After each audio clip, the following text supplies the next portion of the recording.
Choosing a DJ for your wedding is a big decision, and there are a lot of things to consider.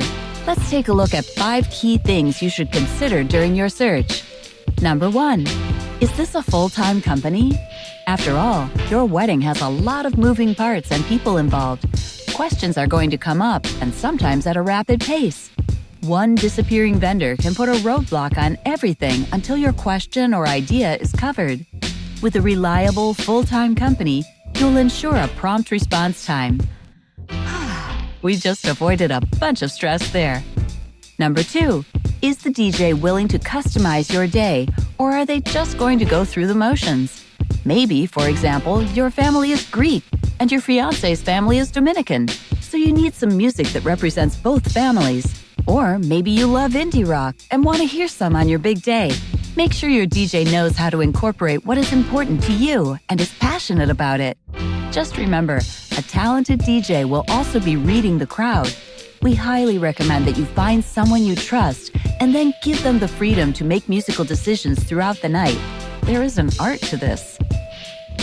Number 3. Speaking of the art of DJing, make sure your DJ is an artist and isn't cliché. We've all seen that bad DJ at weddings, awkward pauses between songs, just pressing the play button and playing cheesy song after cheesy song. Ask to hear a mix or see a video of the DJ actually beat mixing music. Why is this important? You want to get a feel for their musical ear. An artist knows how to cleverly connect a variety of music together melodically, lyrically, and tempo-wise. This means that your dance party doesn't stop. Any reason as to why a DJ won't share their mixing abilities with you is probably an excuse. Number 4. How is this DJ going to present themselves on the microphone at your wedding? There's nothing worse than an MC that keeps interrupting your party to hear themselves talk. That will ruin your wedding and create embarrassing memories. On the other hand, make sure you don't have someone that is afraid of the microphone. There certainly are important moments like a first dance or toasts that require someone with a strong professional presence to guide these moments. Number 5. Finally, do some research and do not feel pressured. You want to book a company with strong client reviews, a solid reputation, and ensure that the company's style matches your vision. Pricing, though important, should not be your main concern, but rather quality.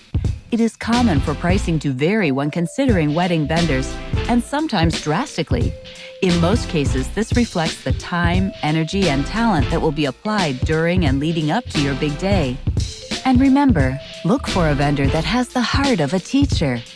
Select someone that is happy to answer questions, educate you, and walk with you from the first day of planning to the day you say, I do.